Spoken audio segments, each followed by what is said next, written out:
Let's go out to the Heaster Automotive Group hotline and say hello to Wes Durham of the ACC Network, ESPN. You watching Jim Cantore get lifted on the Weather Channel, man? This hurricane's serious. Dude, I'm telling you.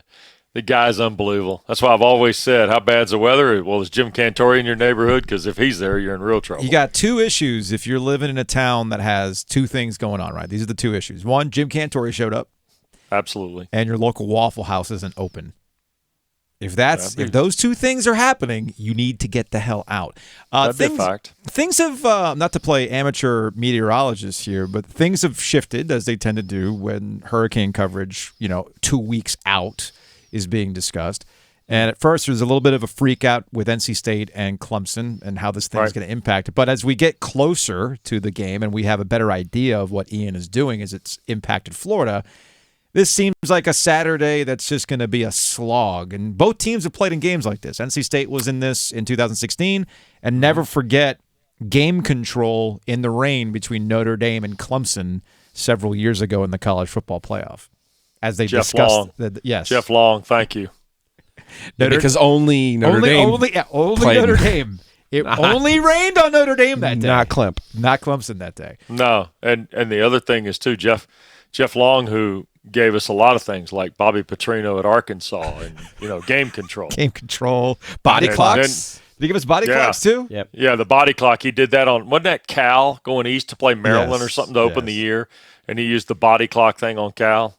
I'd like to think the college football playoff has evolved significantly since we, traipsed in those waters, if you will. It's on Boo Corrigan, NC State's AD, who is the committee chair. He will be fine. I need a college football. He has to. We asked for one. He has to present us with a new thing to keep an eye on. A bingo card. That's what we need. I don't know. Maybe he brings up the fact that Gilio and I did a curse reverse when talking about NC State. Well, maybe wouldn't that be fun for you? Huh? Yeah, absolutely. That first Tuesday night in November, and the next thing you know, all of a sudden, Boo Corrigan's up there going, "Well, the committee is elected to evaluate NC State differently because of the OG and the fact that they reversed the curse." And nobody mentioned Toll Avery in the first 5 weeks of the season, so we're now going to, whatever. Well, it's interesting that we'll kind of kick off this college football implication thing because I'm watching ESPN today, and they're already talking about this morning. Yes, this morning. Oh my gosh! And they're already talking about if Clemson loses, and I'm sitting here thinking to myself, well, sure they are. Did we not just watch a top 25 matchup between Clemson and Wake Forest? And that Wake Forest, Florida State have another top 25 matchup on Saturday, and this is a top 10 matchup between the Wolfpack and the Tigers? Like, come on, what are we doing here? Well, I mean, I hate to say it. It's like Dabo told me when I saw him earlier in the year, if the logo on our helmet were different, the rhetoric wouldn't be the same.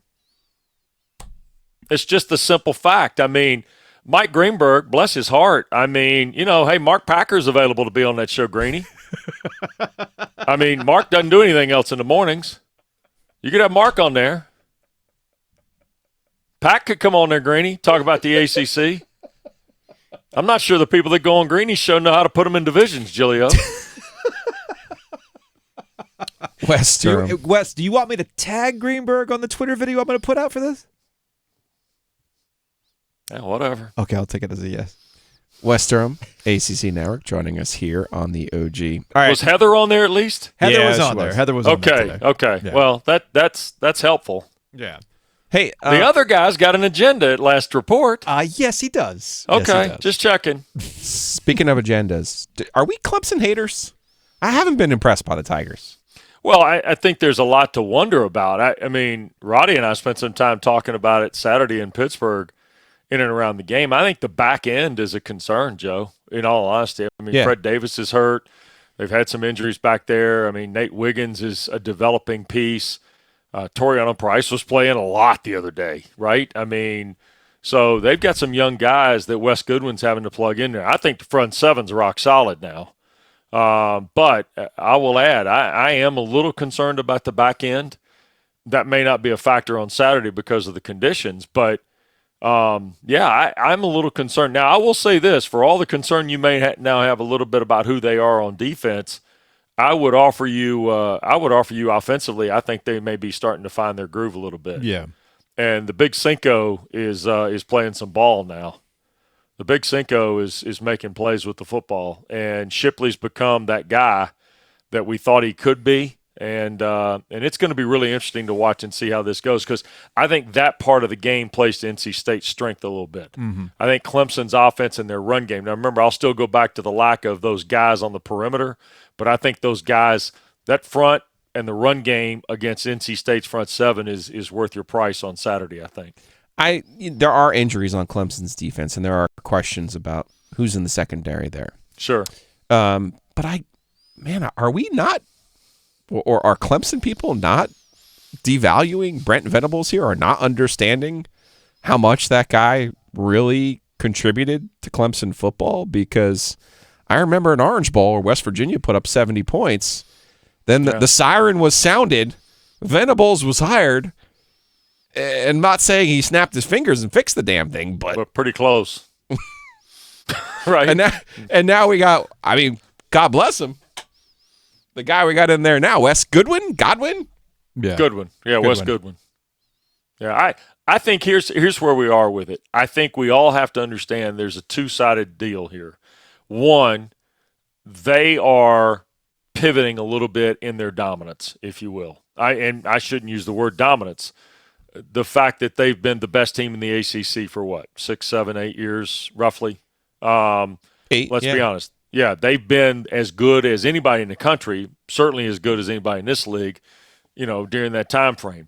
Here's where I would add. I would also think, too, the depth of this league is getting better, and that's the other part about it. And that's the thing I have the issue with, back to what Joe was saying a moment ago about the rhetoric on TV.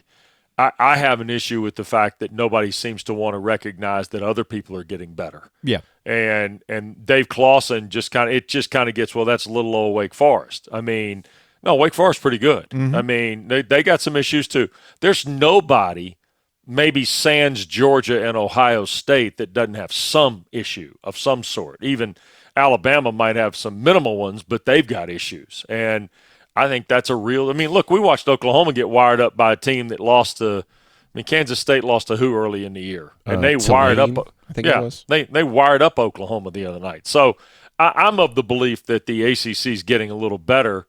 And that's why I think last Saturday was going to be a really good game. And I think this Saturday, both games are going to be really good. But I'm excited to – well, I won't see much of the Clemson game because we're working at the same time. But I think the Wake-Florida State game and the Clemson-NC State game, if they're able to be played relatively in clean conditions, wish and hope, I think they could be really terrific ball games. I don't think enough people are talking about NC State's transitive win over Texas from this past weekend. Oh, Dave did. Huge one. Opened the press conference, Huge. basically. I don't think great win by Joey McGuire. Yeah. Well, and Joey's a friend of his, right? Aren't he and Joey close, right? They are, but it was still, Oh, of course Dave should. Why not? Way to pick me up, Joey, man. Hey, let me ask you a question. If it had happened in the other league, they'd have been doing it, wouldn't they? Exactly. They'd have made a transitive win. If somehow somebody had played somebody that beat the Green Bay Packers, it would have been like, well, Mississippi State, as good as the Green Bay Packers. Give me a break. Wes Durham of the ACC. Georgia's good. Hey, let me just clarify this. Yeah. Georgia's good, and Alabama is good, and Tennessee is good.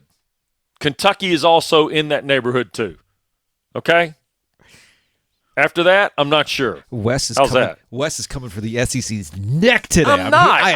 I'm just saying.